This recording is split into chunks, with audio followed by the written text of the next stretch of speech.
Okay. So I'm not an academic, and I'm going to be connecting the work that we are doing much more from an advocacy perspective on how we look at reparations. So when we talk about reparations, we look at climate crisis as a justice crisis. And of course, when we are seeing increased frequency and intensity of climate disasters all around us, that's where we connected with our demand for reparations. And there are now escalating calls from all over the world as we look at historical emissions as the primary drivers of the climate crisis. And we do connect that with climate finance, although it goes way beyond finance. And the way it is being characterized right now, it is still seen as aid. When we talk about reparations and climate justice, it goes way beyond aid. And that's how we need to connect that with the structural inequalities, as we heard very briefly, whether it is colonialism, racial discrimination, or the economic disparity and the extraction of resources that has happened from the global south to global north, and that continues to happen. And of course, the recent work on loss and damage, which has helped characterize some of the work that we are doing, looking at how those historical injustices have led to increasing climate impacts with no support for communities. And that's how the work became extremely important to make sure that there is a flow of finance to communities and countries who are facing climate crisis. Now, some of the developments. So as you all know, at COP27, there was a landmark decision to establish a loss and damage fund to support particularly vulnerable communities and countries who are on the front line. The operationalization continues to happen, and some of us are following the processes at the Fund for Responding to Loss and Damage, which is the formal name, very, very closely. We've also seen how there has been exponential growth in climate litigation. Again, clearly demonstrates how developed countries in particular have failed to take climate action, and that is pushing developing countries as well as climate advocates to take the litigation route. And thanks to the work by the academic community, we are also seeing much more scholarly discourse on the issue of reparations as we see interdisciplinary work increasing, which is really helpful. There was already a mention of International Court of Justice Advisory Opinion, which really builds on all the work that has happened and is going to support our work to demand reparations, hopefully, especially when the opinion is delivered, and how we can make use of that, not only globally, but also taking it to the national level. Now, some of the aspects, of course, as academic, you have done a lot of work going far more deep into that. We as climate advocates look at various aspects, learning from all the work and our own experiences. We talk about the historical aspects, as I briefly mentioned, legacies of colonialism, resource extraction, and also how those past injustices exacerbate current vulnerabilities. And there's a lot of information and data that now says how the flow of finance and the extraction that has happened has left countries far more vulnerable to deal with climate impacts. And in terms of justice aspects, of course, we talk about the principles of justice, but also equity, and both intergenerational and intragenerational, and the ethical responsibility that comes along with that.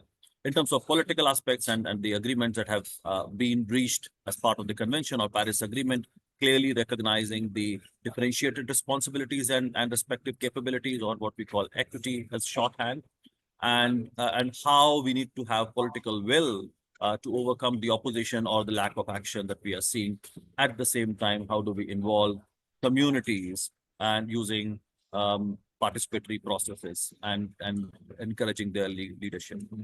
In terms of legal aspects, again, it's about polluter-pays principle, state responsibility, human rights. There are several domestic legal avenues and challenges in establishing liability. Of course, there are various precedents. If I talk about Australia, the Billy case, which does establish responsibility of the government. There are economic aspects. On one hand, we have to quantify loss and damage, but then there are also non-economic aspects of loss and damage, which would require both financial and non-financial measures. And we need to make sure that there are clear mechanisms that enable financial transfer, but also technology and capacity building support, and which also address the historical economic benefits that accrue from the high emission activities that have happened, particularly in the West. In terms of cultural aspects, it's really important to acknowledge and redress the loss of cultural heritage and traditional livelihoods, people's connection to country, and various other aspects such as biodiversity and so on. Also, integrating indigenous perspectives on justice, healing, and restoration, and very important for countries like Australia. Just to go a little bit into the status of resources at the Loss and Damage Fund, I'm sure you may know that so far only $768 million have been pledged, out of which the agreements have been signed to the tune of $495 million, and only $321 million that have been delivered, which is I mean, the whole amount is woefully inadequate when you look at the scale. There are a number of estimates which say we need at least $400 billion annually in developing countries alone. And so this fund so far has not delivered, both at the speed and scale of the needs that are there. So the recent board meeting did take a decision to have a startup phase, allocating $250 million. But we know for this year and the next year, but it's not going to be sufficient, although it does make sure that the fund is now operationalized. And just to highlight countries who are yet to sign their contribution agreements for their pledges, apart from Finland, Italy, Australia is one of them. So there's a clear pressure that you have to put on Australia to sign the agreement and deliver. Well, there's no excuse for countries not to sign, and now that the fund is operational, there's another challenge that we see, that many of the commitments that they are making or pledges that they have made are spread across multiple years, which is going to really make fund very, very small. And that's how, if you look at the startup phase, which has now been limited to $250 million because of the money that has been received by the fund. So they're working with that budget. Just going beyond that, how do we look at the issue of loss and damage, and how do we situate it as part of the overall work? As I've mentioned a couple of times, we need to challenge the existing system. So which means that the climate reparations work must involve financial transfer, and that would require the system to be transformed at various levels. So international, regional, and domestic structures, which continue to perpetuate inequality and increase climate vulnerability.